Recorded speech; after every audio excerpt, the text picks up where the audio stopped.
কয় মাযহাব? চারটি মাযহাব। কয় মাযহাব? প্রশ্ন করতে পারেন যে হুজুর চার মাযহাব কেন? আর কি কোনো মাযহাব নাই? হ্যাঁ, আছে। আর অন্যান্য মাযহাবও রয়েছে। আল্লাহর হাবিবের জামানায় অনেকগুলো মাযহাব ছিল, প্রায় ৩৫৬টি মাযহাব ছিল। কয়টি? ৩৫৬টি মাযহাব ছিল নবীর যুগে। তারপরে বিভিন্ন এলাকায় এক এক রকমের মাযহাব মানা হতো। আল্লাহ নবীর সাহাবীর সংখ্যা ছিল প্রায় ১,২৬,০০০। সুবহানাল্লাহ বলেন।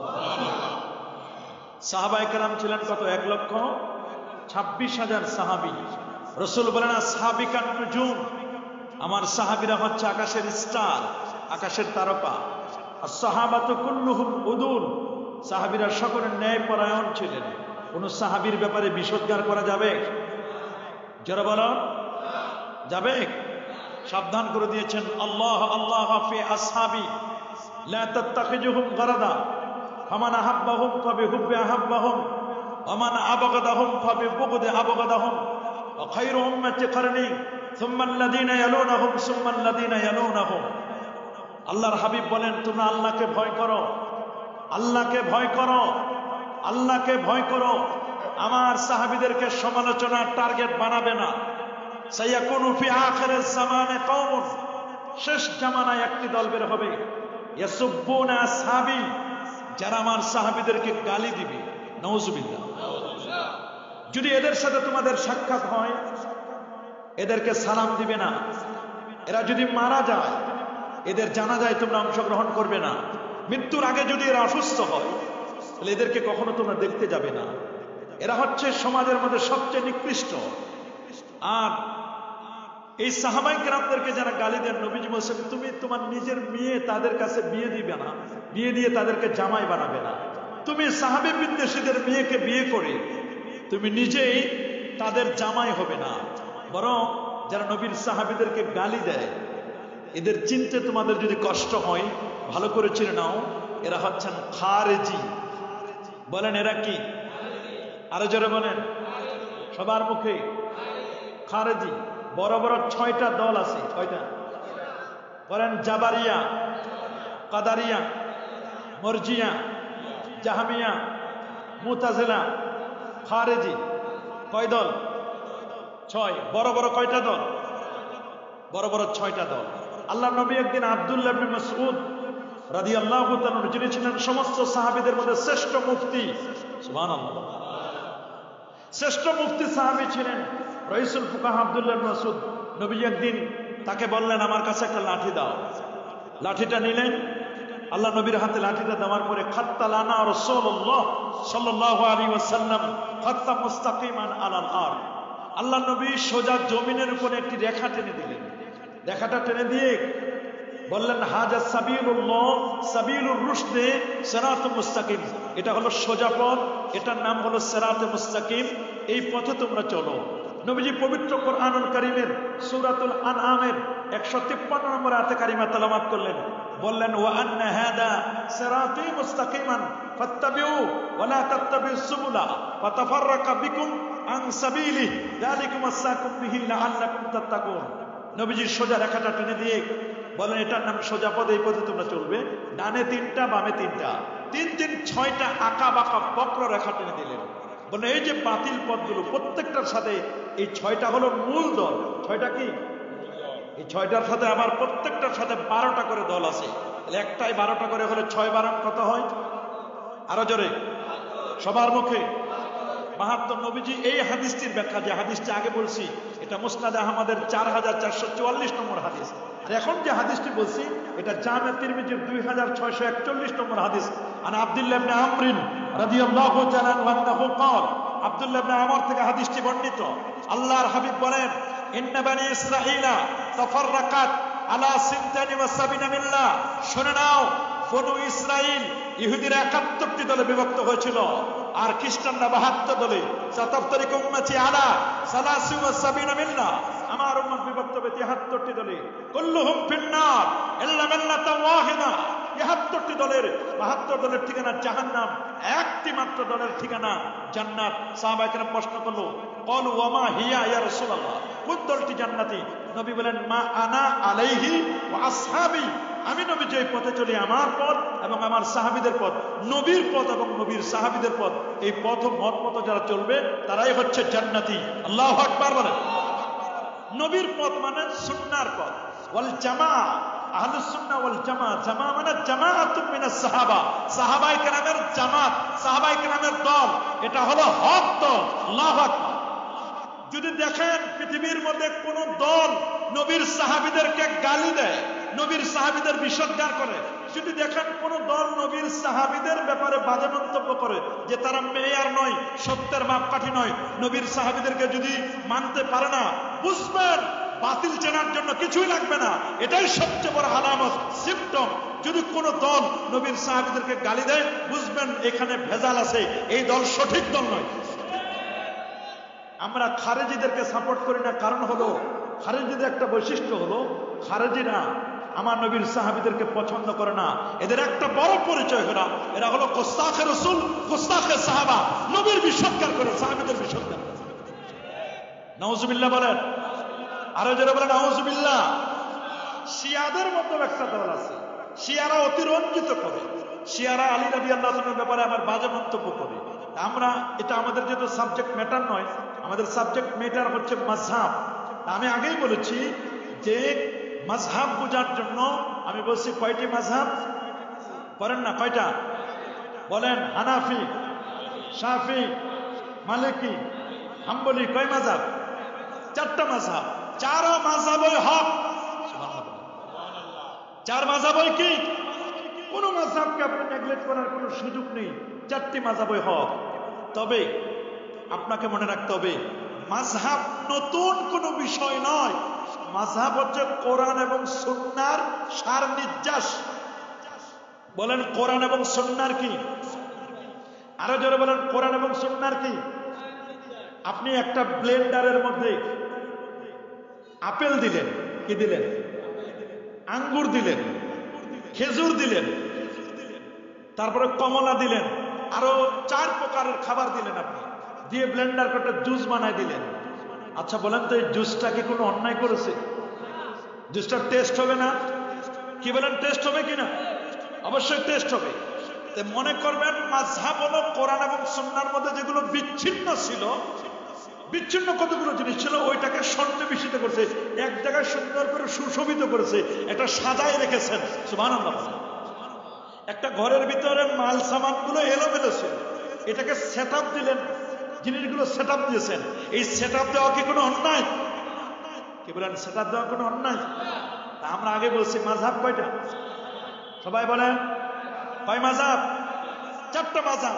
এই চারটা মাযহাব প্রসিদ্ধ, হানাফি, শাফি, মালিকি, হাম্বলি। এছাড়াও কিন্তু আরো অনেকগুলো মাযহাব আছে, আছে না?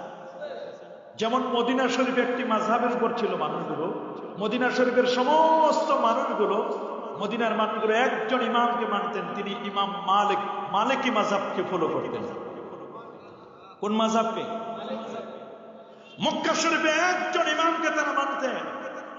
হযরতে মক্কা শরীফে আগে হযরতে ইমাম আজম আবু হানিফা রাহমাতুল্লাহ আলাইহি তো কুফার। মক্কা শরীফে যে মাযহাবটি মানতেন তারা হচ্ছে আব্দুল্লাহ ইবনে আব্বাস রাদিয়াল্লাহু তাআলার মাযহাব। সুবহানাল্লাহ বলেন।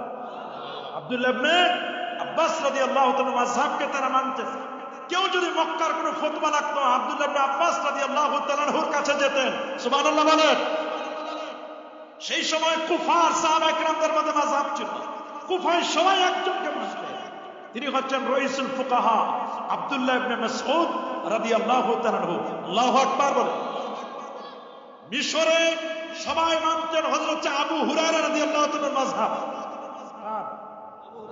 আবু হুরায়রা রাদিয়াল্লাহু তাআলা নবীর সাহাবায়ে কেরামদেরকে এক একজনকে এক এক জায়গায় নবীজির সাহাবায়ে কেরামদেরকে পাঠিয়ে দিয়েছিলেন। ইয়ামানে একটি মাযহাব মানা হতো, সেটা হচ্ছে মুআয ইবনে জাবাল রাদিয়াল্লাহু তাআলার মাযহাব। তাহলে মাযহাব কি নতুন বিষয় না সাহাবায়ে কেরামের যুগেও ছিল? কি বলেন, মাযহাব সাহাবায়ে কেরামের যুগে ছিল না? কি ছিল না? কুফার যত মানুষ, সমস্ত মানুষগুলো, কুফা নগরীর মানুষগুলো একটা মাযহাব মানতেন, আব্দুল্লাহ ইবনে মাসউদের মাযহাব। সুবহানাল্লাহ বলেন। মদিনা শরীফের মানুষগুলো মানত হযরত ইমাম মালিক রাহমাতুল্লাহ আলাইহির মাযহাব। আল্লাহু আকবার। সেখানে ইমাম মালিক রহমতুল্লাহ আলাইহিকে তারা মাযহাব হিসেবে মানতেন। আর ইমাম মালিকের ওস্তাদ ছিল আব্দুল্লাহ ইবনে ওমর।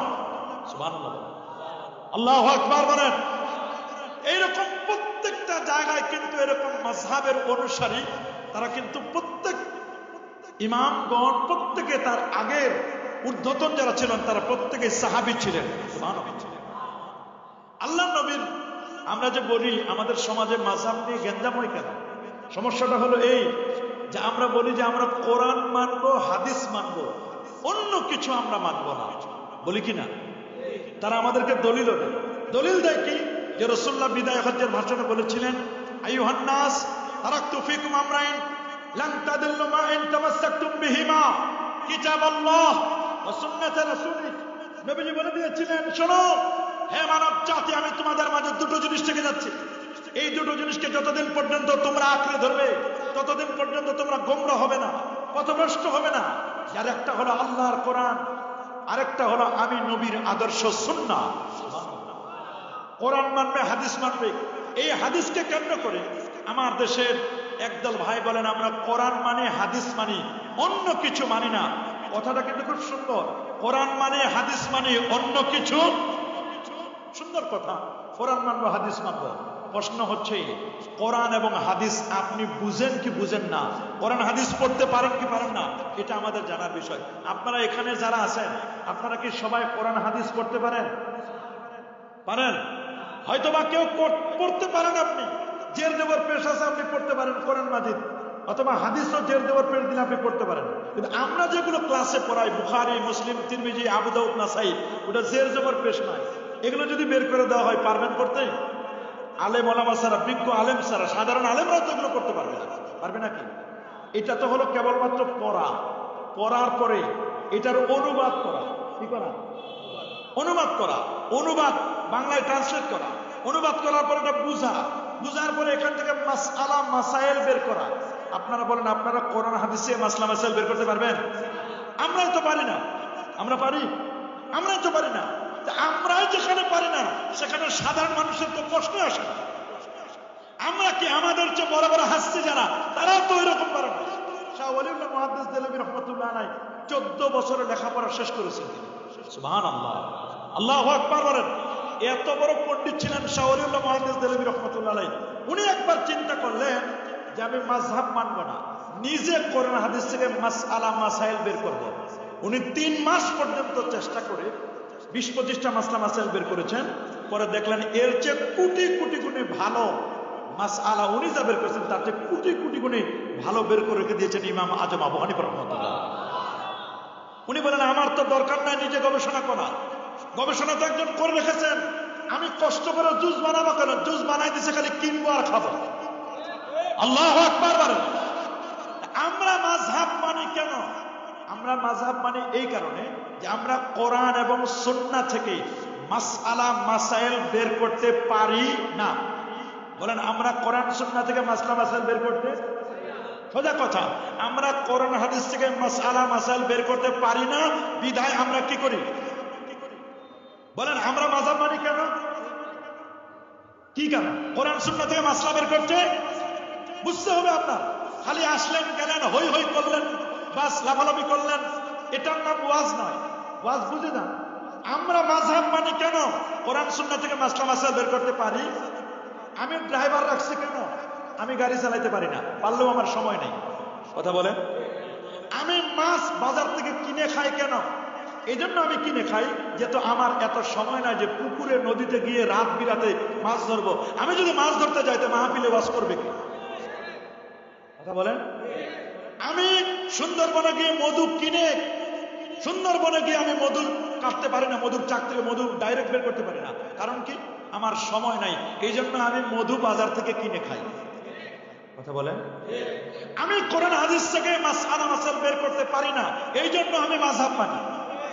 কিন্তু যদি আপনি ভাব দেখান যে আমি গাড়ি চালাইতে পারি না, ঠিক বলি, কিন্তু ভাব দেখান যে আসলে চালাইতে পারে, এই মনে করে যদি আপনি ড্রাইভিং এর সিটে যেখানে স্টার্ট দেন, গাড়ি স্টার্টিং যেখানে, ওইখানে যদি ড্রাইভিং সিটে বসেন আর যদি ভাব দেখায় মনে করেন যে হ্যাঁ আমি পারি, আমিও বুখারী পড়েছি, আমিও মুসলিম পড়েছি, আমিও তিরমিজি পড়েছি, আমিও আবু দাউদ পড়েছি, আমিও এটা পড়েছি। ভাব দেখান কি পড়েছেন আপনি? চটি কয়েকটা বই পড়ছেন। ওইখানে লেখা আছে ইফা বা ইসলামিক ফাউন্ডেশন বাংলাদেশের বুখারী শরীফের কিছু হাদিস হাত বাঁধা এখানের উপর, অথবা আমিন জোরে বলার উপরে, অথবা রফিয়াদানের উপর, এরকম কিছু আপনি হাদিস পড়েছেন। আপনিও বলে দিলেন যে আপনি বুখারী পড়ছেন, আপনি মুসলিম শরীফ পড়ছেন। আর ভাব দেখান আসল বুখারী মুসলিম তো আপনি চোখেও দেখেন। আমরা যে বুখারী মুসলিম পড়াই এটা মাথায় তুলে দিলে আপনি হাঁটতে পারবেন 12-15 কেজি ওজনে হবে। আল্লাহু আকবার বলেন। এই বুখারী মুসলিম সিয়াসতটা আপনার মাথায় তুলে দিলে আপনি হাঁটে নিতে পারবেন না। তো ছাত্ররা 2টা কিতাব নিয়ে আসতেই হাঁপায় যায়, ঘাম ছুটে যায়। 2 কিতাব আনতে ঘাম ছুটে যায়। আপনি 6 কিতাব যদি নেন, এক একটা 2 খণ্ড করে 12টা খণ্ড মাথায় একদম তুলে দিলে মাথা কমপক্ষে 3-4 হাত উপরে উঠবে। এতগুলো কিতাব, আমরা এই কিতাবগুলো বুখারী, মুসলিম, তিরমিজি, আবু দাউদ, নাসাই, ইবনে মাজাহ, যে এই কিতাবগুলো আপনি পড়ার কোনো খবর নাই, কিন্তু আপনিও ভাব দেখান যে আপনিও বুখারী পড়ছেন, মুসলিম পড়েছেন। ভাব দেখাই স্টার্টিং এ বসলেন, আপনি গাড়ির সিটে বসলেন, আপনি সবাইকে নিয়ে পিছনে বসালেন, বলেন যে আমি গাড়ি চালাইতে পারি। আসলে আপনি চালাইতে আপনি এবার যেখানে ব্রেক আছে আর পিকআপ আছে, যেখানে পিকআপ ওইখানে ব্রেক, পিকআপে চাপ দিলেন, ব্রেকে চাপ দেন নাই, পিকআপে এমন চাপ দিচ্ছেন গাড়ি গেছে খালে, নিজেও শেষ, গাড়িও শেষ, ড্রাইভারও শেষ, যাত্রীও শেষ। কথা বলেন, বলেন। এইরকম সমাজের মধ্যে এখন চলে কি চলে না? এখন বলতে পারেন যে হুজুর আপনারা মাসলা মাসাল বের করতে পারেন। আরে বাবা, আমরা আর কি বের করব? ইমাম বুখারী তিনি নিজেও মাযহাবী ছিলেন না লামাযহাবী? মাযহাব মানা যদি বেদাত হয়, বলেন মাযহাব মানা যদি বেদাত হয়, তাহলে ইমাম বুখারী সবচেয়ে বড় বেদাতি। কে বড় বেদাতি? ইমাম বুখারী। কারণ ইমাম বুখারী মাযহাব মানতেন। কে বলেন ইমাম বুখারী হাম্বলি মাযহাব মানতেন? কোন মাযহাব? কেউ বলছেন যে না উনি হাম্বলি না, উনি শাফি মাযহাব মানতেন। তাও তো একটা মানতেন ভাই, হাম্বলি না হয় কি? ইমাম তিরমিজি মাযহাব মানতেন, ইমাম আবু দাউদ তায়ালিসি তিনি মাযহাব মানতেন, ইমাম ইবনে মাজাহ আল কাযবিনী তিনি মাযহাব মানতেন। তারা সবাই তো মাযহাব মানতেন। ইমাম মুসলিম তিনি ইমাম বুখারীর ছাত্র, তিনিও মাযহাব মানতেন। সিয়াসতদার সবাই মাযহাব মানে।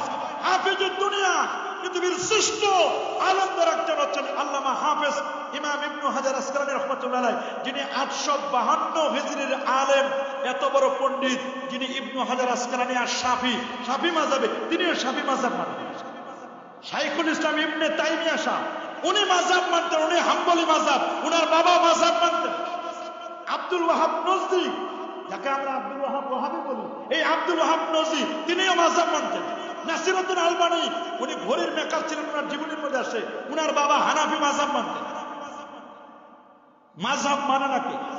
বাংলাদেশের কোটি কয়েক মানুষ, কয়েকজন আছে যারা মাযহাবকে বিশ্বাস করে না। যারা বলে আমরা মাযহাব মানে না, তারা আরো বেশি মাযহাব মানে।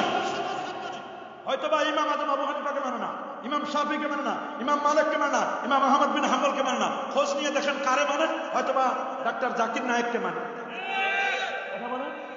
অথবা শেখ নাসিরউদ্দিন আলবানী সাহেবকে মানে, না হয় শাইখুল ইসলাম ইবনে তাইমিয়া তাকে মানে, কাউরে না কাউরে মানে। কথা বলেন। অথবা আন্তর্জাতিক খ্যাতি সম্পন্ন কোন মুফাসসিরে কোরআনকে মানে। খোঁজ নিয়ে দেখেন কাউরে না কাউরে মানে। কিন্তু আমরা যাকে মানে তিনি ইমামুল আজম আবু হানিফা নোমান ইবনে সাবিত রাদিয়াল্লাহু তাআলা। আল্লাহু আকবার বলেন। আমরা যাকে মানে তিনি ইমাম আজম আবু হানিফা। ইমাম আজম আবু হানিফা তিনি সহিহ বুখারীর হাদিস, সহিহ বুখারীতে যেমন হাদিসটি রয়েছে, জামে তিরমিজিতে আছে কিতাবুত তাফসীর সূরাতুল জুমার মধ্যে হাদিসটি রয়েছে। আমার রাসূল বলেছেন লাউ কানাল ঈমান ওয়ালা সুরাইয়া, সুরাইয়া নক্ষত্র যদি ঈমান থাকে, ইলম থাকে, লানালাহু রাজুলুম মিন ফারস, পারস্যের মতো সালমান ফারসির বংশে জন্মগ্রহণ করা একটি ছেলে আছে। এই ছেলেটি ওইখান থেকে ইলম ছিনিয়ে আনবে। কোথায় সুরাইয়া নক্ষত্র? প্রশ্ন করতে পারেন হুজুর সুরাইয়া নক্ষত্রটা কোথায়? সুরাইয়া নক্ষত্র হলো, মনে রাখবেন, পৃথিবী থেকে 51,05,00,000 বর্গ কিলোমিটারের বিশাল পৃথিবী। পৃথিবী থেকে 9,30,00,000 মাইল দূরে হচ্ছে সূর্য, 15 কোটি কিলোমিটার দূরে। তার থেকে আরো বড় বেটলজিয়াস তারকা, বেটলজিয়াস তারকা থেকে 45 কোটি গুণ বড় একটা তারকা ওয়াইএক্স স্কুটি, তার চেয়ে আরো বড় Nova, supernova, Proxima সেন্ট্রাই, Andromeda Galaxy, তার চেয়ে আরো বড় ব্ল্যাক হোল, তার চেয়ে আরো বড় প্রথম আকাশ, দ্বিতীয়, তৃতীয়, চতুর্থ, পঞ্চম, ষষ্ঠ, সপ্তম আকাশের পর হলো সিদরাতুল মুনতাহা, তার পাশে হলো সুরাইয়া নক্ষত্র। আমার রাসূল বলেন সুরাইয়া নক্ষত্র যদি জ্ঞান থাকে, এলেম থাকে, ওইখান থেকে ছিনিয়ে এনে যিনি মানুষের মাঝে বিতরণ করেন তিনি অন্য কেউ নয়, সালমান ফার্সির বংশে জন্মগ্রহণ করা ছেলেটি আল্লামা জালালউদ্দিন সুয়ুতী 911 হিজরি আলেম, যিনি তাফসিরে জাল্লাল লিখেছেন, আল হাবিলুল ফতওয়া লিখেছেন, যিনি 75 বার আমার নবীর জাগ্রত অবস্থায় দেখেছিলেন। সেই আল্লামা জালালউদ্দিন সুয়ুতী আশ-শাফি, উনি শাফি মাযহাবের অনুসারী ছিলেন। তিনি তার তবাকাতুশ শাফিয়ার মধ্যে বলে দিয়েছেন, শুনে নাও। তিনি বলছেন মিসদাকু হাযাল হাদিস, আল্লাহ নবী বলছেন সালমান ফার্সির বংশে জন্মগ্রহণ করা ছেলেটি সুরাইয়া নক্ষত্রকে ইলম ছিনিয়ে এনে মানুষের মাঝে বিতরণ করবেন। তিনি বলেন এই হাদিসের মিসদাক, হাদিসটি প্রযোজ্য হবে ইমামুল আজম আবু হানিফা নুমান ইবনে সাবিত রাদিয়াল্লাহু তাআলা আনহুর উপর। আল্লাহু আকবার। আমরা বলি নাই শাফি মাযহাবের পণ্ডিত তিনি বলে দিয়েছেন, উনি শাফি মাযহাবের হয়েও হাদিসের ব্যাখ্যায় তিনি বলেছেন যে হাদিসের মিসদাক হবে ইমামুল আজম আবু হানিফা, যিনি 8 জন সাহাবীর সাক্ষাৎ পেয়েছিলেন, 100 বার আমার আল্লাহকে স্বপ্নে দেখেছিলেন, যিনি রমজান কারিমে 61টি খতম কোরআন মাজিদ তেলাওয়াত করতেন, আমার নবী রওজা মুবারাকা, যিনি 55 বার নবীজি রওজা মুবারাকা জিয়ারত করেছিলেন, 80 হিজরিতে জন্ম, 150 হিজরিতে তার ইন্তেকাল, 300 তাবি থেকে যিনি জ্ঞান লাভ করেছিলেন, যিনি কোরআন এবং সুন্নাহ থেকে 12,70,971টি মাসআলা বের করেছেন, এত বড় পণ্ডিত আবু হানিফা ওদে ইমামে বাসাফা আসরাজে উম্মতানে মুস্তাফা সাহেব মজমু ইউসুফ কাজী সুদা ওয়াজ মুহাম্মদ জুলমে নানরা জি সুদা, এত বড় পণ্ডিত যিনি 2 রাকাত নামাজে 1 খতম কোরআন মাজিদ তেলাওয়াত করত, 90,000 যার ছাত্র, 6,500 যার ওস্তাদ ছিল, এমন একজন ব্যক্তি ইমাম আজম আবু হানিফাকে আমরা মানি। আমরা জাকির নায়ককে মানি না, নাসিরউদ্দিন আলবানী সাহেবকে মানি না, শাইখুল ইসলাম ইবনে তাইমিয়াকে মানি না, আমরা মানি ইমাম আজম আবু হানিফাকে। এই জন্য মনে রাখবেন, মাযহাব মানা খারাপ কাজ নয়, মাযহাব মানা এটা কখনো কখনো আবশ্যক হয়ে যায়। সুবহানাল্লাহ, আল্লাহু আকবার বলেন। কারণ অনেক বিষয় আছে যেটা আপনি মাযহাব ছাড়া চলতে পারবেন। শরীয়তের 100% মাসআলা, 88% মাসআলা কোরআন এবং সুন্নাহ, আর 12% মাসআলা, এটা মনে রাখবেন 12% মাসআলা হলো গবেষণামূলক মাসআলা। কি মূলক? আরো জোরে বলেন কি মূলক? মাযহাব মানে চলার পথ। বলেন মাযহাব মানে কি? আমরা ডাক্তার দেখাই কিনা? বলেন প্রেসক্রিপশন নেই কিনা? প্রেসক্রিপশন নেই না কেন? প্রেসক্রিপশন নেওয়ার দরকার কি? আমার তো ফার্মেসি আছে, ফার্মেসিতে ওষুধ আছে, খালি কিনবো আর খাবো আর মরবো। কি বলেন, ডাক্তার লাগবে না? কি লাগবে কিনা? হ্যাঁ, যে কোনো ডাক্তার আপনি পরামর্শ নেবেন। মনে রাখবেন, কোরআন এবং সুন্নাহ হচ্ছে ফার্মেসির ঔষধগুলোর মতো, আর মাযহাবগুলো হলেন ওই ঔষধটা কেমনে আপনি খাবেন, কোরআন এবং সুন্নাহকে কেমনে আপনি পড়বেন, কেমনে আপনি বুঝবেন, এটা ডাক্তার পরামর্শদাতা হলেন মাযহাবের ইমামগণ। আল্লাহু আকবার বলেন। একদিকে হানাফি, একদিকে শাফি, একদিকে ইমাম মালিক, একদিকে ইমাম আহমদ বিন হাম্বল, 4 মাযহাবের হক। আল্লাহু আকবার বলেন। আমরা মাযহাবিদের হানাফি, শাফি, মালিকি, হাম্বলি এদের ব্যক্তিগত কোনো মতকে মানি না, তাদের সংকলিত কোরআন এবং সুন্নাহ থেকে যে মাসআলা মাসাইল বের করেছেন আমরা সেটা মানি। সুবহানাল্লাহ। তাহলে কথা ফাইনাল, 4টা মাযহাবের হক। 4 মাযহাবের কি? আরো জোরে, 4 মাযহাবের কি? মানতে হবে কয়টা? একটা। 4টা না, মানতে হবে যে কোনো 4টার যে কোনো। আপনি বলবেন হুজুর না আমি 4টা মানবো, এই জায়গার একটুকু, এই জায়গার একটুকু, এই জায়গার একটুকু, এই জায়গার এতটুকু। ওই লোকটা কি মনে রাখবেন, এক রোগী যদি 4 ডাক্তারের ওষুধ খায় মরবে না? এক রোগী কি 4 ডাক্তারের ওষুধ খাওয়া যাবে? কি একসাথে 4 জন ডাক্তারের ওষুধ খেলে রোগী কি বাঁচবে? আমার তো মনে হয় না এই রোগী বাঁচবে। বাঁচবে না? কথা বলেন বাঁচবে? মনে রাখবেন, আমরা 4টা মাযহাবের যে কোনো একটা মাযহাবকে মানি। মনে করেন এইখানে আপনি আসবেন, ইচ্ছা করলে সামনে রাস্তা দিয়ে আসতে পারেন, ইচ্ছে করলে এই পাশ দিয়ে আসতে পারেন, এই পাশ দিয়ে আসতে পারেন যদি জায়গা থাকে, পিছন দিকটা আসতে পারেন। 4টা আপনার পথ। টার্গেট হলো আপনার মাহফিলে আসা। টার্গেট কি? আপনি যদি একসাথে 4 রাস্তা দিয়ে রওনা করেন আসা হবে।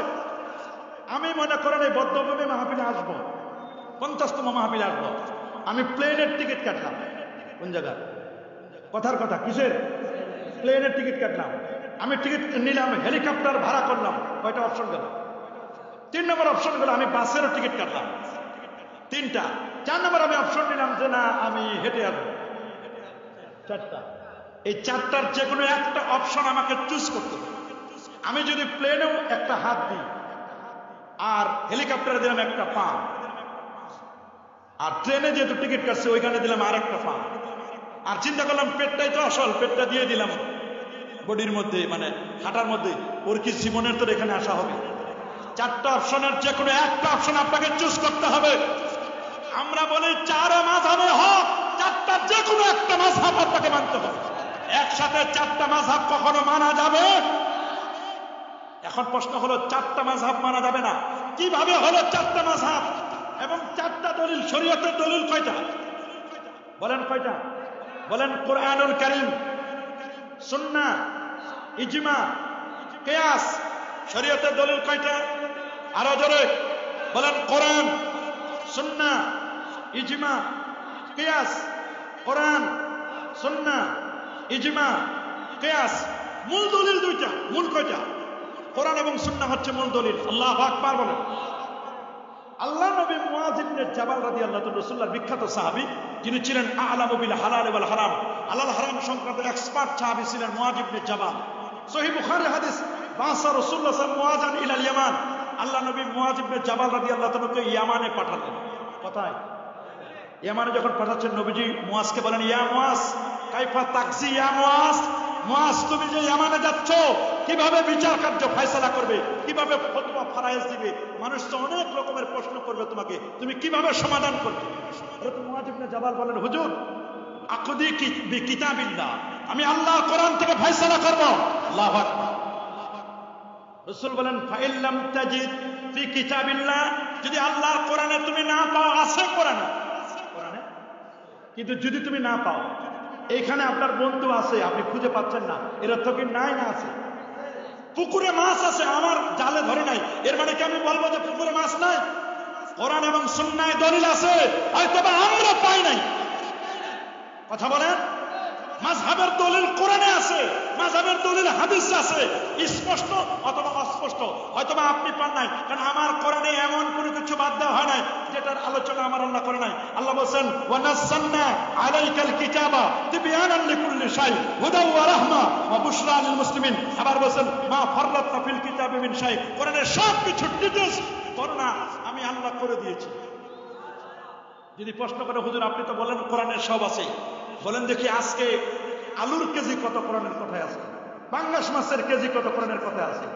বলেন দেখি কোরআনে আজকের এই যে মাহফিলটা কথায় হচ্ছে, কোরআনের কোন জায়গা আছে? আজকের এই বদ্ধভূমি মাহফিলের কথা কোরআনের কথায় আছে? আপনি যদি জিজ্ঞেস করেন, তা আমি বলবো যে ভাই এই সব কোরআনে আছে।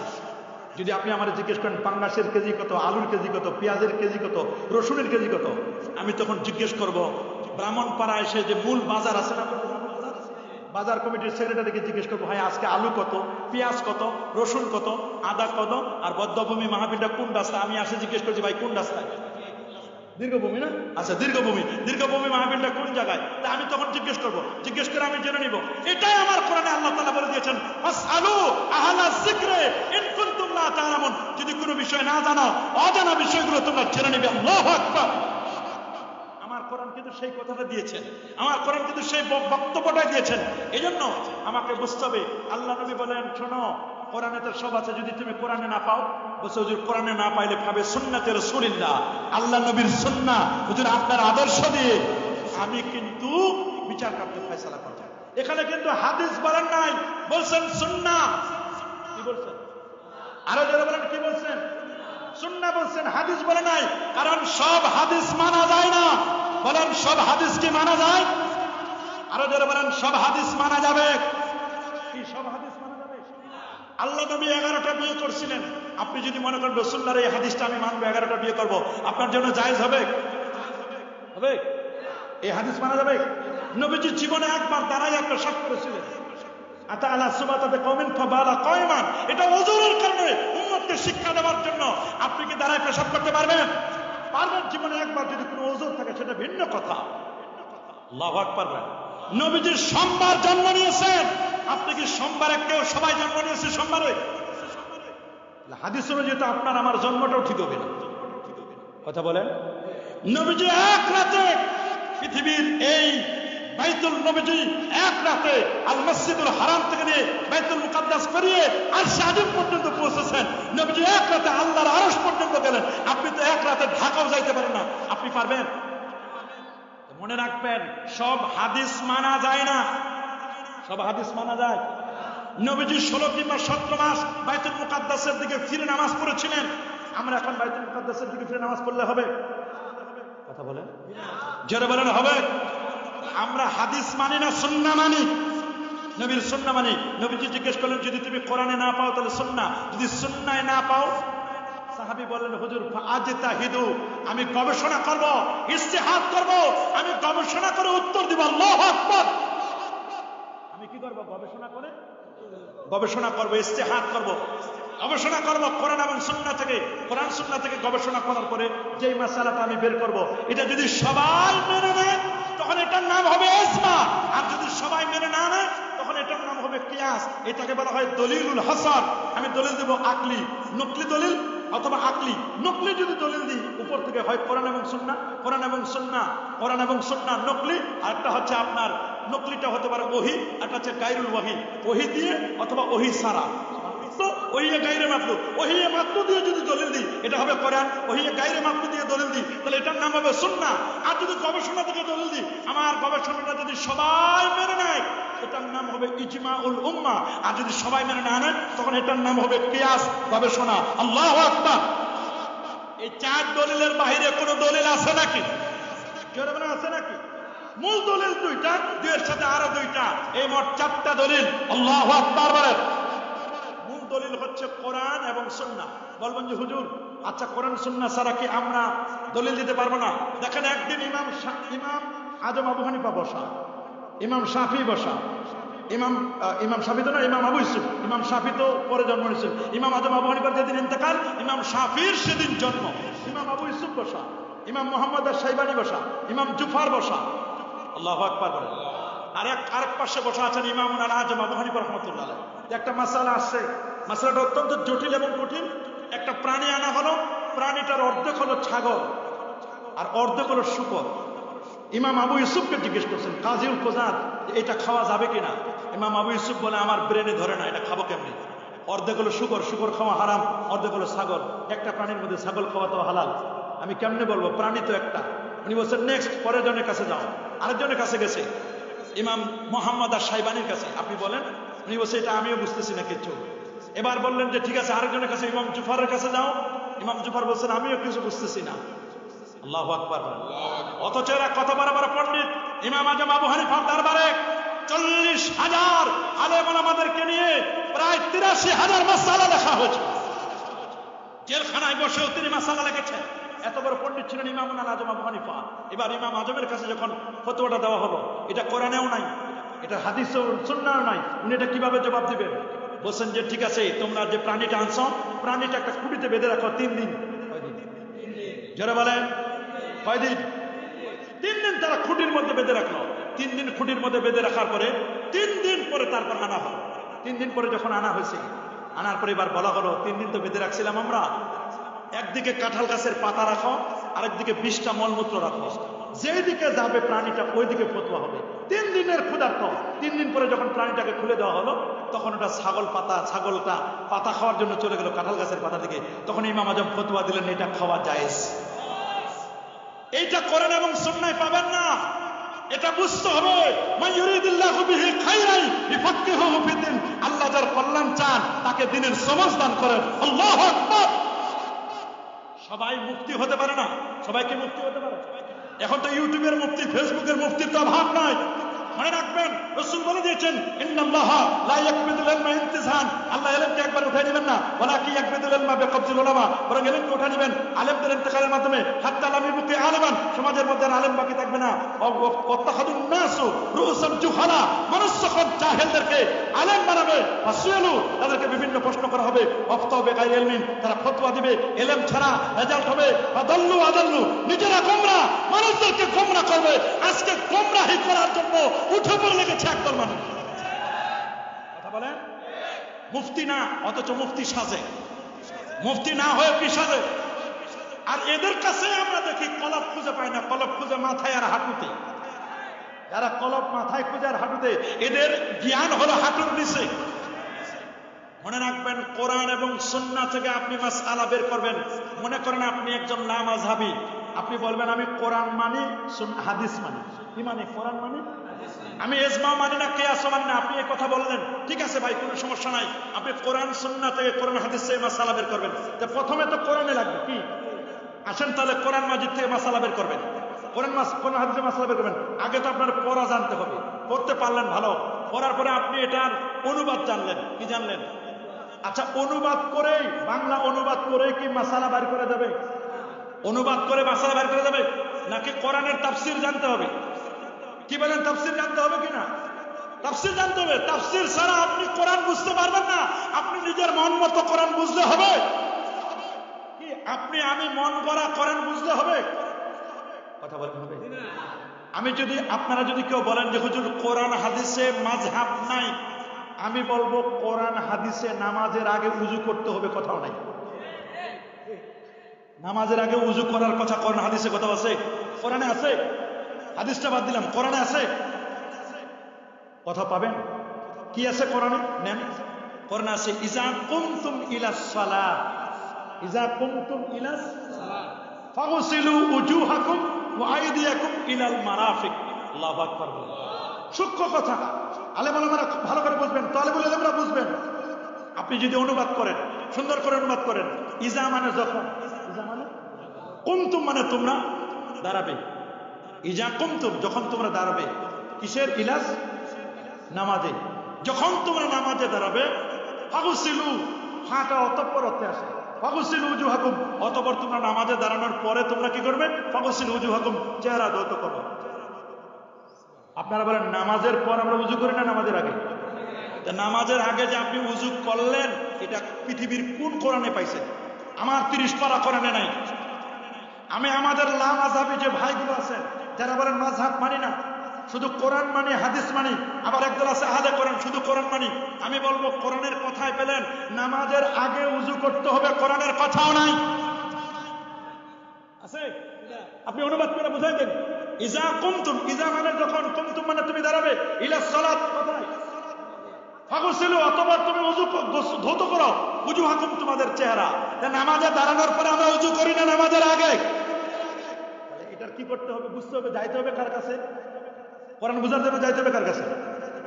হায় হায়, মুফাসসিরের কাছে। বলেন কার কাছে? মুফাসসির কি রাজনৈতিক মুফাসসির? দলের মুফাসসিরের কাছে? যে সকল মুফাসসির, যাদের মুফাসসির গুলো মুতাবার গ্রহণযোগ্য মুফাসসির, ইমাম আল্লামা আলুসি রাহমাতুল্লাহ, তাফসীর আলুসি, শিহাবুদ্দিন মাহমুদ আলুসি রাহমাতুল্লাহ, তাফসীর রুহুল মানি, তানবীরুল মিকিয়াস ফি তাফসীর ইবনে আব্বাস, এখানে আব্দুল্লাহ ইবনে আব্বাস রাদিয়াল্লাহু তাআলা বক্তব্যগুলো কোট করা হয়েছে। সুবহানাল্লাহ বলেন। তাফসীর আবি সাউদ, তাফসীর রুহুল বয়ান, এই তাফসীরে জালালাইন আপনাকে দেখতে হবে, তাফসীরে দুররে মানসুর আপনাকে পড়তে হবে। এই রকম প্রায় 100-এর উপর তাফসীর আছে, বড় বড় মুফাসসিররা, এবং আল্লাহ নবী যেটা তাফসীর করেছেন, সাহাবায়ে কেরাম কি তাফসীর করেছেন, তাফসীরে তাবারি শরীফ, তাফসীরে ইবনে কাসির, এগুলো হলো তাফসীর বিল মাসুর, যেটা হাদিস দ্বারা তাফসীর করা আছে। আপনাকে যেতে হবে নবীর কাছে, সাহাবীর কাছে, তাবির কাছে, তাবিঈনদের কাছে, যদি আপনি কোরআন বুঝতে যান। না হলে তো আপনি নামাজের আগে উযু লাগবে না। এরা কি করেছেন? আপনি এখন এই আয়াতে তাফসীর দেখেন, তাফসীরের মধ্যে লিখছেন ইজা কুতুম ইলাস সালাহ, এর অর্থ হলো ইজা আরাতুমুল কিয়াম ইলাস সালাহ, তুমি যখন নামাজে দাঁড়ানোর ইচ্ছে পোষণ করো। কোরআনে কিন্তু কথাও নাই নামাজে দাঁড়ানোর ইচ্ছে পোষণ করো, ইচ্ছে পোষণ করা কোরআনে নাই। এটা বলেছেন মুফাসসিরগণ। ইজা আরাতুমুল কিয়াম, যখন তুমি দাঁড়ানোর ইচ্ছা পোষণ করো, ইলাস সালাত, নামাজে দাঁড়ানোর যখন ইচ্ছে পোষণ করো, ফাগসিলু, যদি তুমি নামাজে দাঁড়াইতে চাও তাহলে তুমি আগে উযু করো। এই তাফসীর আমরা পেলাম কার কাছ থেকে? মুফাসসিরদের কারণে। মুফাসসিররা কি নিজের তরফ থেকে বলেন হয় সাহাবী, না হয় তাবী, না হয় তাবিঈন, না হয় তাবুত তাবিঈন, এরপরে যারা আছেন তাদের থেকে তাফসীর করেছেন। কিন্তু আপনি যদি অনুবাদ করে যদি বুঝেন, অনুবাদ করে বুঝলে জীবনে কোরআন বোঝা হবে না। কি বলেন হবে? কথা বলেন হবে? এক। 2 নম্বর আরেকটা দলিল দিয়ে আপনাদেরকে অনুবাদও বোঝা যাবে না।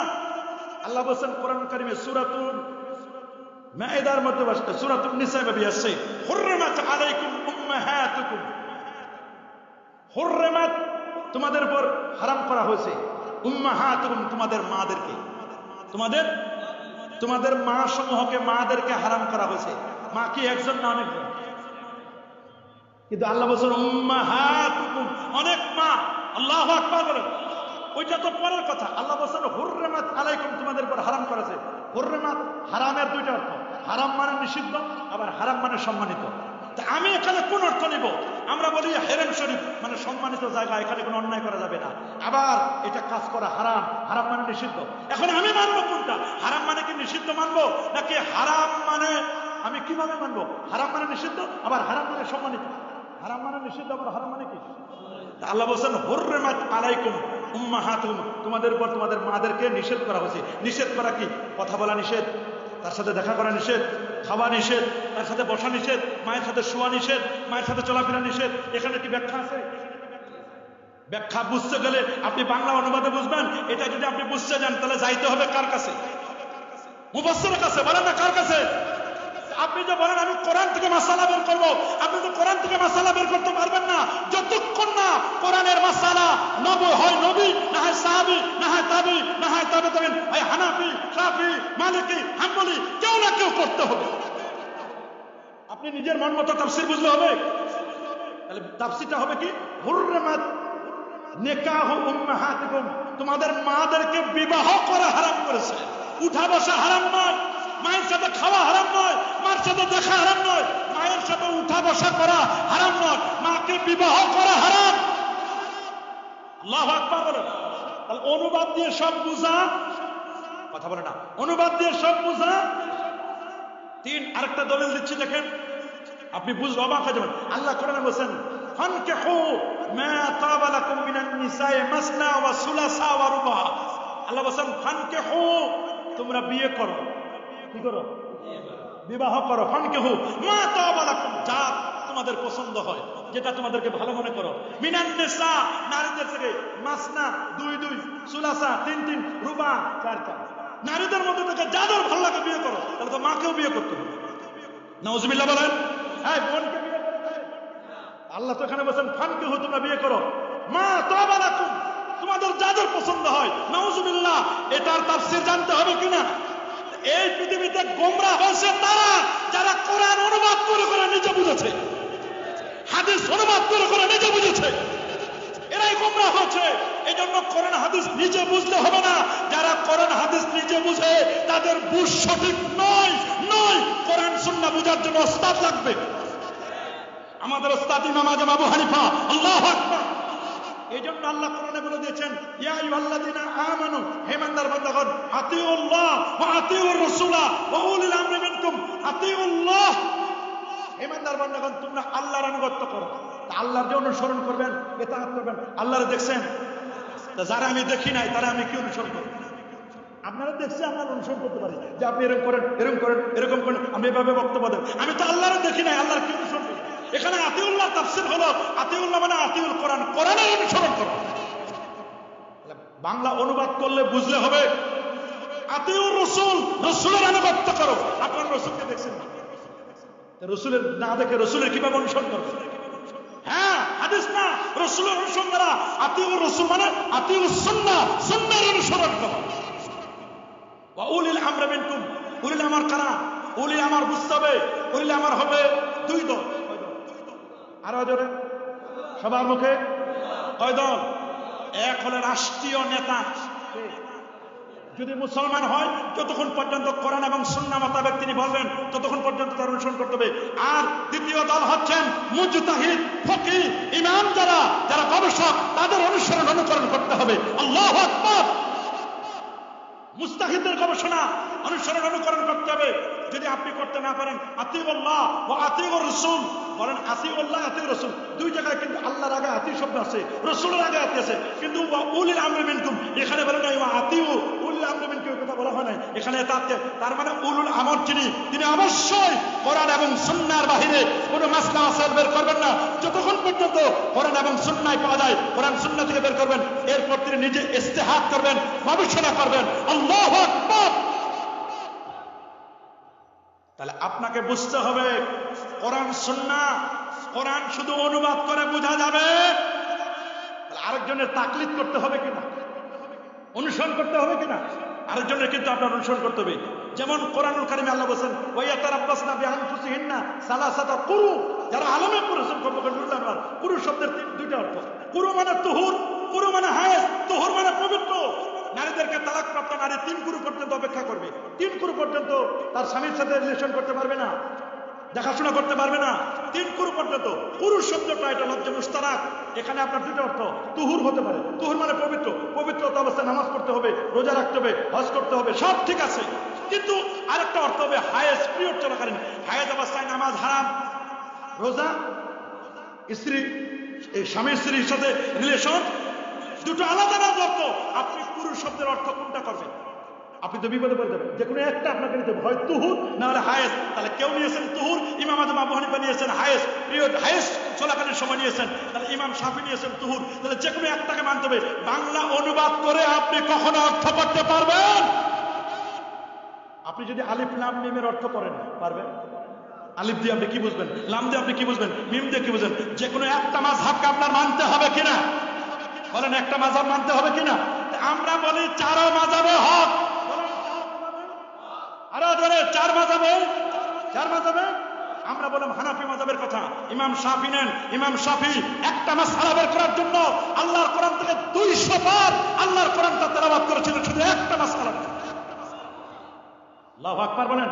ইমাম শাফি, ইমাম মালিক ছিলেন ইমাম দারুল হিজরা, এত বড় পণ্ডিত ছিলেন ইমাম মালিক রাহমাতুল্লাহ আলাইহি, যিনি মালিকি মাযহাবের ফাউন্ডার। যার মাযহাবটা চলতো মদিনা শরীফে, ইমাম শাফির মাযহাবটা চলতো মিশরে, আর ইমাম আহমদ বিন হাম্বলের মাযহাব চলতো ফিলিস্তিনে, আর এখন হাম্বলি মাযহাবটা চলে মক্কা শরীফ, মদিনা শরীফ। আল্লাহু আকবার বলেন। আরে আল্লাহু আকবার। ইমাম আহমদ বিন হাম্বল যেন তোর ব্যক্তি নয়। ইমাম আহমদ বিন হাম্বল 12.5 লক্ষ হাদিসের পণ্ডিত, যার কাছে ইমাম বুখারীর মতো ব্যক্তি ছাত্র হয়ে বসেছিলেন। ইমাম বুখারীর ছাত্র ইমাম আহমদ বিন হাম্বল ওস্তাদ, 12.5 লক্ষ হাদিসের হাফেজ ছিলেন ইমাম আহমদ বিন হাম্বল রাহমাতুল্লাহ। ইমাম মালিক কত বড় পণ্ডিত ছিলেন, আল্লাহু আকবার। ইমাম মালিক এবং ইমাম আজম আবু হানিফা দুজনে কাছাকাছি, একই সময়ের, সেম টাইম। আল্লাহু আকবার বলেন। ইমাম মালিক বলে দিয়েছেন এত বড় পণ্ডিত ইমাম দারুল হিজরা, তিনি কখনো মদিনা শরীফের জুতা পায়ে দিয়ে হাঁটতেন না। ইমাম মালিক রাহমাতুল্লাহ আলাইহি মদিনা শরীফের ইমাম ছিলেন, মসজিদে নববীর ইমাম ছিলেন, এত বড় পণ্ডিত ছিলেন। ইমাম আজম, ইমাম শাফি, ইমাম মালিক, ইমাম আহমদ বিন হাম্বল, 4 ইমামের ফতোয়া শুনে নাও। ফতোয়াটা কি? 4 ইমামের ফতোয়া। ওয়ালাম আন্না ইস্তিমাল বিনা ফুসকুন, গান শোনা ফাসিকি, আল জুলুসু ফিহা নিফাকুন, গানের মজলিসে বসে মুনাফিকি, ওয়া তালাজ্জুজু বিহা কুফরুন, গান শুনে নাচানাচি আলাপালি করা এগুলো সম্পূর্ণরূপে হারাম, হারাম, হারাম, হারাম। 4 ইমামের ফতোয়া। আল্লাহু আকবার। আমরা দেখতে পাচ্ছি একদল ভণ্ড পাতার কাছে নামাজ নাই, রোজা নাই, হজ নাই, যাকাত নাই, তরিকা নাই, তাসাউফ নাই, লেবাস নাই, পোশাক নাই, সিরাত নাই, সুরত নাই, আদব নাই, আখলাক নাই, আছে মদ, জুয়া, গাঁজা, ইয়াবা, বাবা, হিরোইন, পেন্সিডিল, একতারা, দোতারা, সেতারা, আউল, বাউল, ফাউল, নাচানাচি, আলাপালি, লাফালাফি, নারী পুরুষের বাদ বিচরণ, এগুলো যারা করছো কোন মাযহাব সাপোর্ট করে না। এগুলোর নাম আহলে সুন্নাত ওয়াল জামাত নয়, নয়, নয়। আহলে সুন্নাত জামাতের সাথে কোনো সম্পর্ক নয়। আমরা ওলি আউলিয়াদেরকে মহব্বত করি, হক্কানি ওলিদেরকে আমরা প্রমোট করি, ভণ্ডদেরকে ডিলেট করি। তবে একদল আবার দিন কায়েমের কথা বলে, দিন কায়েমের কথা বলে মাজার ভাঙার জন্য চেষ্টা করছে। যারা মাজার ভাঙার জন্য চেষ্টা করো, যে হাত দিয়ে মাজার ভাঙবে তোমার হাত ভেঙে যাবে। কথা বলো, যে পা দিয়ে মাজার ভাঙার জন্য যাচ্ছ তোমার পা ব্লাস্ট হয়ে যাবে। যে জবান দিয়ে মাজারের বিরুদ্ধে বলো তোমার জবান ক্লোজ হয়ে যাবে, বন্ধ হয়ে যাবে। এটা ভালো করে বুঝতে হবে। আমরা বারবার বলি মাজারে যদি কোনো অন্যায় চলে, পাপের কাজ করে, শরিয়া বিরোধী কিছু চলে, মাজারে কিছু অন্যায় চললে মনে রাখবেন মাজার ওয়ালার দোষ নয়, মাজারের যারা মুতাওয়াল্লি, মাজারের যারা দায়িত্বশীল তাদের সমস্যা। তাদেরকে আলটিমেটাম দিয়ে দেন 1 সপ্তাহ, 15 দিন, 1 মাস, এর মধ্যে যদি ঠিক না করে তারপর তাদের ব্যাপারে আইনি ব্যবস্থা নেন। তার মানে এই নয় মাথায় উকুন হয়েছে মাথা কেটে ফেলবো, তা নয়, উকুন দূর করো। মাথায় উকুন হলে কি মাথা কাটবো না, মাথা উকুন দূর করবো। 4 মাযহাব এই কথা বলে দিয়েছেন। বিশেষ করে ইমাম মালিক বলেন, মান তাফাক্কাহা ওয়া লাম ইয়াতাসাওয়াব, যে ইলমে ফিকহ শিখছে ইলমে তাসাউফ শিখে নাই, তাকে বলে দাও ফাকাত তাফাসসাকা, ওই লোকটি ফাসিক। ওয়া মান তাসাওয়াফা, যে তাসাউফ শিখছে ওয়া লাম ইয়াতাফাক্কা, শরীয়ত শিখে নাই, তাকে বলে দাও ফাকাত তাজান্নাকা, লোকটি চিন্তিত। ওয়া মান জামা বাইনাহুমা ফাকাত তাহাক্কাকা, শরীয়ত শিখলো মারিফত শিখলো, ওই লোকটা হচ্ছে হক্কানি। আগে হলো শরীয়ত, বলেন আগে কি? সবার মুখে আগে কি? দেন হচ্ছে মারিফত। শরীয়ত ছাড়া কোনো মারিফত, শরীয়ত হলো দুধ, মারিফত হলো মাখন, সর, ঘি, মাখন। দুধ ছাড়া কি কখনো সর হয়, মাখন হয়? শরীয়ত ছাড়া কোনো মারিফত নাই। আমরা শরীয়ত মানি, আমরা মারিফত মানি। এই দেশ হক্কানি ওলি আউলিয়ার বাংলাদেশ। এটা শাহজালালের বাংলাদেশ, এটা শাহপুরানের বাংলাদেশ, এটা শাহ মাকদুমের বাংলাদেশ, এটা খান জাহানের বাংলাদেশ। শাহনাসার শাহ সালেম এই আবাদ করছেন ফুরফুরা, সারসিনা সহ, সোনাকান্দা, দলগোদা, দরবার শরীফ সহ হক্কানি ওলি আউলিয়ারা এই দেশকে আবাদ করেছেন। আলেম ওলামারা খেদমত করে যাচ্ছেন, ঠিক কিনা? এই জন্য হক্কানি ওলি আউলিয়া পীর বুজুর্গদেরকে এই জমিন থেকে উঠায় দেওয়ার কোনো সুযোগ নাই। চার মাযহাবের চার ইমাম তারা পীরপন্থী ছিলেন। মাযহাবিরা কি ছিলেন? ইমাম আজমের দুইজন পীর ছিল, ইমাম জাফর সাদেক আর ইমাম বাকের রহমতুল্লাহ আলাইহি। ইমাম মালিকেরও পীর ছিল, সুবহানাল্লাহ বলেছে। ইমাম আহমদ বিন হাম্বলের পীর ছিল আবু হামজা বাগদাদি, সুবহানাল্লাহ সুবহানাল্লাহ। ইমাম শাফিরও পীর ছিল। এই জন্য আপনাকে বুঝতে হবে আমরা মাযহাব মানব কিনা। হানাফি মাযহাব মতে, শুনে নাও, হানাফি মাযহাব মতে আমরা হাত তুলবো কোন পর্যন্ত? কানের লতি। কোন পর্যন্ত? সবাই বলেন কোন পর্যন্ত? কানের লতি পর্যন্ত। হ্যাঁ, আমি বলছি, আপনারা খেয়াল করে শুনবেন। এই পর্যন্ত হাদিস আছে, কাঁধ পর্যন্ত হাদিস আসছে, আবার বুক পর্যন্ত আছে। কোন পর্যন্ত? বুক, কাঁধ, কানের লতি। কয়টা হলো? জোরে বলেন, আরো জোরে। একটা হলো বুক, কাঁধ, আর একটা কি? তিনটা হাদিস আসছে। আপনি তিনটা হাদিস মানবেন কয়টা? এমন একটা মানতে হবে যাতে করে আরেকটা বাদ না যায়। কি বলেন? এমন একটা মানতে হবে যাতে করে আরেকটা বাদ। আপনি যদি এই পর্যন্ত হাত বাঁধেন তাহলে আপনার এইখানে কাঁধটা বাদ যাবে। বুক পর্যন্ত উঠাইছেন, কোনটা বাদ যাবে? কাঁধ। আর কান, কানের লতি, এটা আপনি যদি এই পর্যন্ত উঠান তাহলে নিচেরটা বাদ যাবে, উপরেরটা বাদ যাবে, দুইটা বাদ গেল। কিন্তু আপনি যদি এই পর্যন্ত উঠান তাহলে এইটাও হলো, এইটাও হলো, এটাও হলো, তিনটা হয়ে গেল। আল্লাহু আকবার। এই জন্য তো আমরা বলি হানাফি মাযহাবকে কেন আমরা শ্রেষ্ঠ বলি। তবে এ নিয়ে দ্বন্দ্ব করা যাবে না। হাত বাঁধালে যদি আমরা দ্বন্দ্ব করি, হাত উঠা নিয়ে যদি দ্বন্দ্ব করি, সমাজের মধ্যে ফিতনা বাড়বে না কমবে? কি বলেন, কমবে না বাড়বে? বাড়বে। আল ফিতনাতু আশাদ্দু মিনাল কাতল, সমাজের মধ্যে ফিতনা সৃষ্টি করা সমাজের খুনি ব্যক্তির চেয়ে অপরাধী। এই জন্য আমরা হাত বাঁধবো কোন জায়গায়? হানাফি মাযহাব মতে হাত বাঁধবো কোন জায়গায়? ওয়াদুলা কুফে আলা কুফে তাতা সুন্নাহ, নবীর নিচে আমরা হাত বাঁধবো। আমরা নবীর নিচে হাত বাঁধতে চাই কি চাই না? এটা আমাদের সহিহ সুন্নাহর কাছে। কেউ যদি এখানে বাঁধে, বাঁধক, ওর হিসাবও দিবে। ওর যদি দলিল থাকে সে দলিল অনুযায়ী বাঁধক না কেন? আমরা তাকে কখনো গালি দেব? কি বলে আমরা গালি দেব? দুই পায়ের মাঝখানে আমরা দাঁড়াবো, কয় আঙ্গুল ফাঁক থাকবে? আরো জোরে, সবার মুখে কয় আঙ্গুল ফাঁক থাকবে? 4 আঙ্গুল ফাঁক রাখবো আমরা। কেউ যদি মোটা সোটা হয়, স্পেস অনুযায়ী স্পেস নিয়ে উনি সুবিধা মতো যেভাবে মন চায় দাঁড়াতে পারবেন। আমরা হানাফি মাযহাব মতে আমরা বেতের নামাজ পড়বো কয় রাকাত? আরো জোরে, সবার মুখে কয় রাকাত? কেউ 1 রাকাত পড়ে, পুরো ওর হিসাবও দেবে। আমাদের বেতের হবে কয় রাকাত? হানাফি মাযহাব মতে আমাদের তারাবি নামাজ হবে কয় রাকাত? মাশাআল্লাহ, কয় রাকাত? ইমাম আজম আবু হানিফা রাহমাতুল্লাহ আলাইহি 20 রাকাত তারাবির কায়েল ছিলেন। নিজেও তিনি আমল করে দেখেছেন। ইমাম বুখারী 20 রাকাত করেছেন। বাবা, অন্যান্য ইমামরা 4 ইমামই 20 রাকাতের কথা বলেছেন। সৌদি আরবে মক্কা শরীফ, মদিনা শরীফ, কুফা, মিশর, আজহার সব জায়গায় 20 রাকাত হয়। আমার দেশে কেন 12 রাকাত মাইনাস করে 8 রাকাত পড়ার জন্য কারা চেষ্টা করতেছে আমি জানি না। ওরা যদি 8 রাকাত পড়ে খুশি হয়, সমস্যা কোথায়? আমরা পারবো 20। হানাফি মাযহাব মতে তারাবি হবে কয় রাকাত? সবার মুখে আরেকটু জোরে। 20 রাকাতের সিজদা হয় কয়টা? 40টা। কয়টা? 8 রাকাতের সিজদা হয় কয়টা? সিজদা বেশি দিলে খুশি হয় কে? সিজদা কমাইলে খুশি হয় শয়তান। কে কে কে? কারণ শয়তান যে শয়তানিতে সিজদা দিয়ে না দিয়ে, শয়তান যদি সিজদা দিত তাহলে কে শয়তান হতো? এই শয়তান কি সিজদা দিয়ে শয়তান হয়েছে না দিয়ে?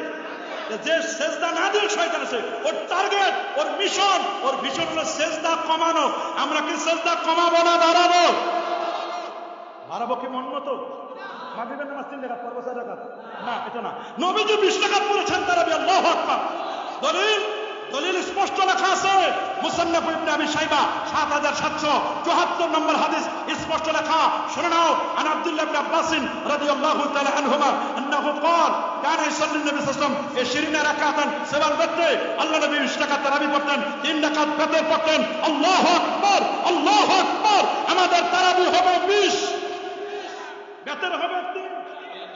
ইকামতে যখন হাইয়া আলাস সালাহ বলবে, হাইয়া আলাল ফালাহ বলবে, তখন আমরা দাঁড়াবো।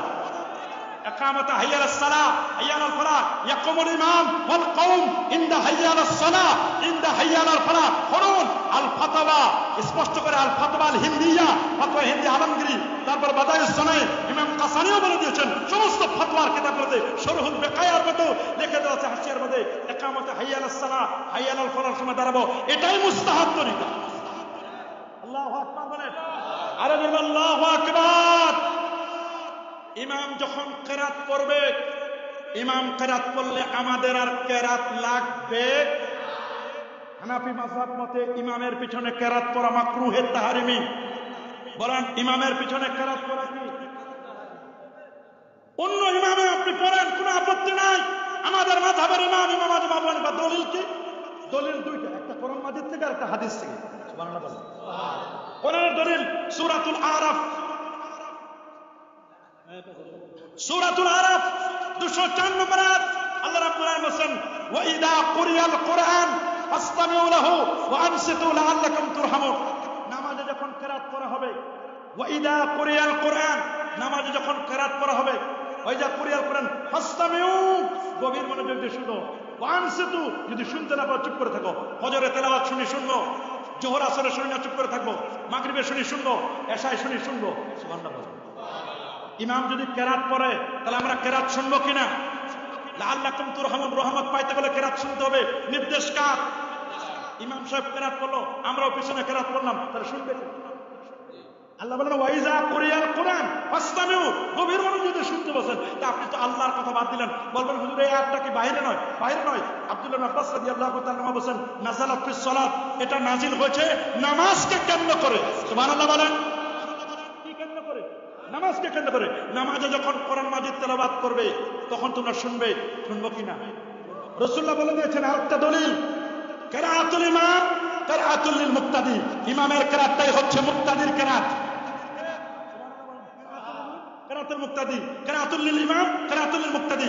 ইমামের কিরাত হচ্ছে মুক্তাদির কিরাত। সহিহ মুসলিমের মধ্যে হাদিস, ইজা ক্বারাল ইমাম, ইমাম যখন কিরাত করবে, ফানসিতু, তোমরা চুপ করে থাকো। আল্লাহু আকবার। এই ইমাম কিরাত করলে আমরা কি করব? চুপ করে থাকবো। নির্দেশ কার? রাসূলুল্লাহ। কার নির্দেশ? আর আল্লাহ বলে দিয়েছেন নামাজে যখন কিরাত করা হবে, তখন তোমরা গভীর মনোযোগ দিয়ে শুনবে। এটা হলো আমাদের পক্ষের হাদিস। আরো কম করে 40টা হাদিস আমার মুখস্থ আছে, কিন্তু আমি এখন বলবো না। এখন বিপক্ষের হাদিস বলবো। বিপক্ষ হলে আমার ভাইরা কি বলেন জানেন? কয় লা সালাতা ইল্লা বিফাতিহাতিল কিতাব, সূরা ফাতিহা ছাড়া কোনো নামাজ নাই। আমরাও বলি সূরা ফাতিহা ছাড়া নামাজ নাই।